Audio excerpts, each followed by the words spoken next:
Okay, so I am getting ready to prep the trailer for paint. Thought I'd start you here with a tour. This is the aftermath of building all these cabinets in the trailer. And here is the trailer. So as we tour here, did the Paulk style, specific spots for 8-foot plank, 6-foot ladder, and these two spots right here are actually designed to be pushed through, so I could put 10-foot lumber all the way through there if I need to. Under here, there's a 9-foot long space that's just open for throwing material supplies, 8-foot ladders, stuff like that. I got it supported on the other end, but not so much in the middle.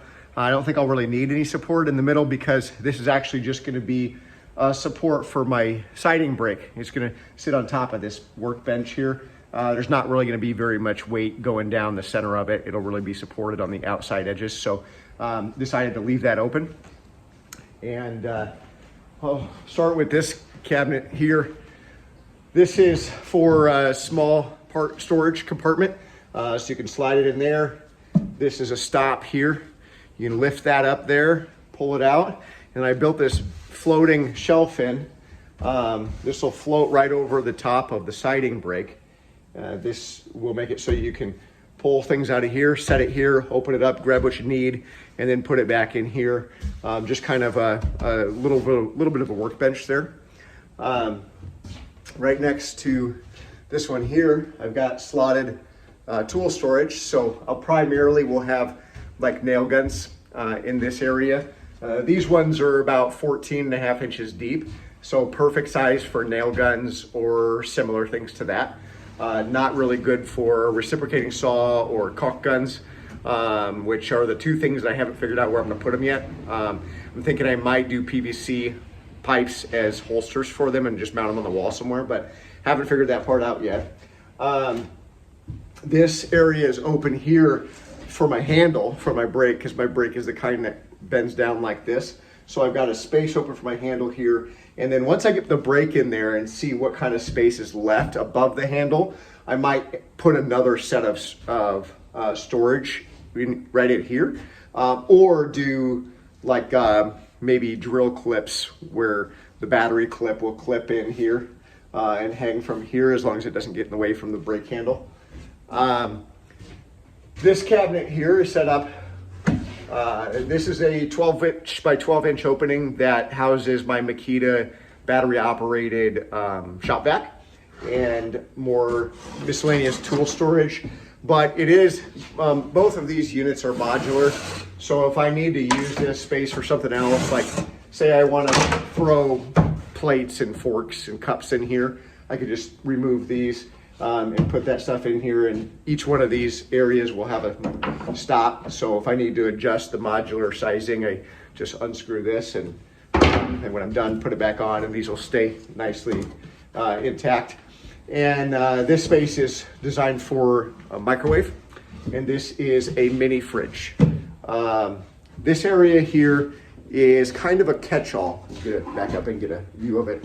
This is a catch-all area. I might put like a diamond plate metal sheet on here to protect it, because it's probably gonna be something where I'm just, while I'm working, I'm gonna throw nail guns here, I'm gonna throw screw guns here, you know, maybe lean on it to cut something or something like that. But that's my all the upper cabinet that I have so far.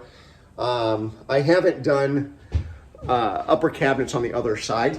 I'm not sure if I'm going to, or if I'll just do like tool hanging, because I kind of want this workspace to be more open. But before we get to that side, I'll do the other side of this bottom cabinet here.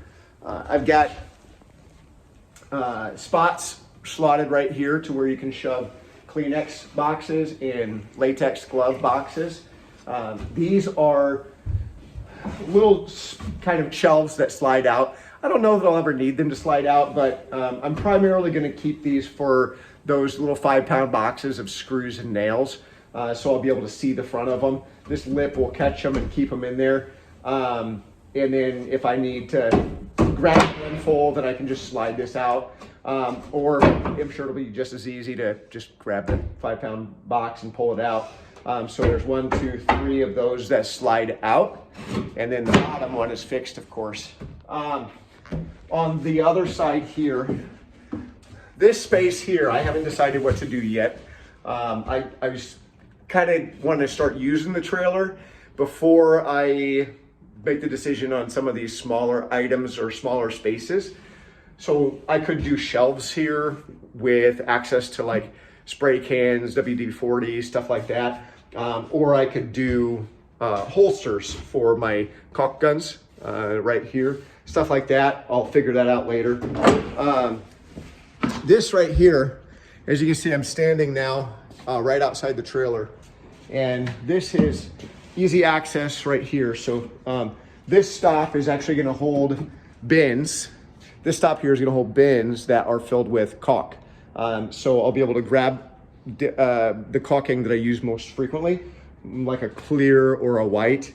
Silicone is what I use the most. So I'll have one bin filled with like 30 tubes of silicone white and 30 tubes of silicone clear. And then this here is going to be probably a first aid kit or a wrench set. Because I don't use wrench sets very often, but when I need them, I want them right away, so I don't want to have to go hunt for it. So I might set that here, or I could get a small wrench set and set a small wrench set on one side and a first aid kit on the other side. But anyway, so this is the primary tool storage space and the siding break space with some built-in work tables. I think those will be pretty handy. The other side here, as you see where we did the modular stuff here, this is supported all the way through. And I did a little bit of a built-in on the front of this where I'll be able to put bungee ties here. And this could be for like small clear view containers right there. And then this is sized perfectly to fit standard caulk tubes with the tip attached. And so I'll probably keep miscellaneous stuff that I don't use all the time, but I might need eventually, such as construction adhesive. I'll probably put 6 tubes of construction adhesive on one side and 6 tubes of something else, or a few different tubes of miscellaneous things there. Just things that are used less frequently, so I don't need as many of them. This cabinet, so this cabinet was built as one unit, and then I built this one on top of it. And this space is going to have a 6-inch metal drawer that is attached to the top and hanging kind of like you'd see in an industrial workshop somewhere. That'll slide out there. But I'm going to have 6 inches open down here, and that's where I'm going to have a suction hose running through the cabinets to this over here, which this is where my table saw is going to be. This space right here is going to be an enclosed router space that does have suction and a 4-inch pipe venting that. This is going to be a 12-inch metal industrial drawer that'll match the other side. And this is just right now an open catch-all space, but eventually I might add more drawers or put storage for like circular saw blades and table saw blades, stuff like that. But we'll see for now. So this is just an open space for now. Haven't done anything with it yet. This is designed to catch my miter saw. I got the Delta Cruiser miter saw that can go flush up against the wall, so this doesn't have to be able to slide out. And then under here, this is where my suction is going to be. So the dust collector is going to sit right here, and I'll have it blowing into a bag that will tuck into this space right here. And then I'll run 4-inch pipe all the way through the cabinets, coming back to this to collect all the dust. And I'll have blast gates for every tool, primarily the miter saw, router, and table saw. The next cabinet here, this is designed to fit a 26-inch tool chest. So it'll have 8 drawers and it'll just slide right in there. And then I'll put a stop down here and a stop up here that'll hold it in place. I'll probably put a stop in the back to make sure that it doesn't go back too far and that the face of it stays flush with the cabinets. That's one of the things that I've done here is I've worked really hard to make sure everything is just flush. I don't know why, other than I just felt like it. And I kind of like the way it looks. This space over here is just wide open, and I intentionally didn't put anything there. It's designed to be a standing workspace. So if I need to go over plans or have my laptop or something, I've got this open workspace that I can stand and put my feet under. I can also put like a portable fold-out bar height stool. So I can do a sit-stand workstation, which is, while I've been building this cabinet, I've been using this workstation to sit and draw plans and diagrams and do measurements and all that type of stuff. And it's been really, really helpful so far. So I'm excited to put that into use when I'm actually out working with clients. The last cabinet that I built is this cabinet here. It is designed to just kill some of the sound of an air compressor. I'm going to make it airtight, but then I'm going to add some air holes so that the air compressor can breathe and not get too hot. This is hinged so that if I need to take the air compressor out, all I have to do is flip this down and it becomes a ramp. And then this flips down to close it when it's time to put it away and keep it away. This will be latched so it stays up. And then this is gonna have a magnet that holds it down. And I'm gonna put some rubber strips here that help make it so it doesn't bounce around or get noisy or anything like that. This space right here is kind of the perfect spot for where I am able to just drop my blower in. I've got a Makita cordless blower that I use a lot to just clean dust out of the trailer or blow down a sidewalk where I've been cutting things or stuff like that. So I'm able to just shove that right in there and grab and go with that. This job site light is probably going to end up in another cabinet right there, next to where the blower is. And will be strapped up against the wall along with a lot of other things. For what's coming next, since I've got the air compressor here, I'm gonna do reels mounted here. So I'm gonna have a 200-foot air hose, 3/8-inch air hose, and I'm gonna have a 200-foot extension cord. And those will reel through a hole in the wall or in the floor. I'm gonna probably just put it through the wall so that I can run the cord to a house and plug the whole trailer in. So that means I get to do a lot of wiring. So it'll probably take me a couple days to get the wiring figured out and done. But with where we're at right now, I've got all the cabinets built.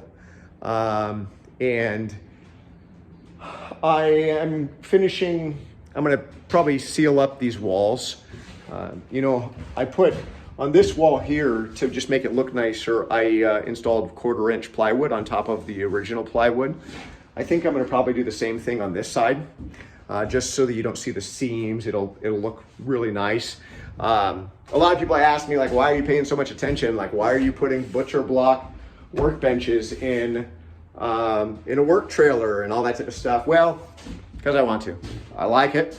I think it looks nice. I'm gonna spend a lot of time in this trailer, and I want it to feel good. The way that I do a lot of my jobs, it works a lot better for me to do measurements and then bring a sheet of paper and tape it to the wall, and then I just do all my cuts. So this workbench here, I've got a 16-foot space where I could cut window and door trim, stuff like that, and then plenty of space in here to just lean it up against the wall or whatever, where I can get a whole stack of everything prepped and then go in and do the install.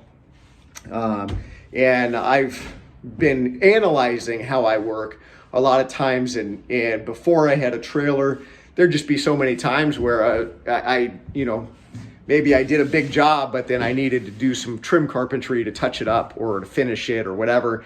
And just the pain in the butt of having to go back and forth or try to figure out how to miter stuff when you last minute need to miter some edges, but you don't have your miter saw with you. And so you're trying to use a circular saw leaned against your knee on a step, all that type of stuff. So I wanted to alleviate any of those types of headaches from now on. So 16-foot workbench with the miter saw. And when the table saw is here, I'm going to have it on a sliding drawer style with that locks out and locks in, and it can hold up to 500 pounds.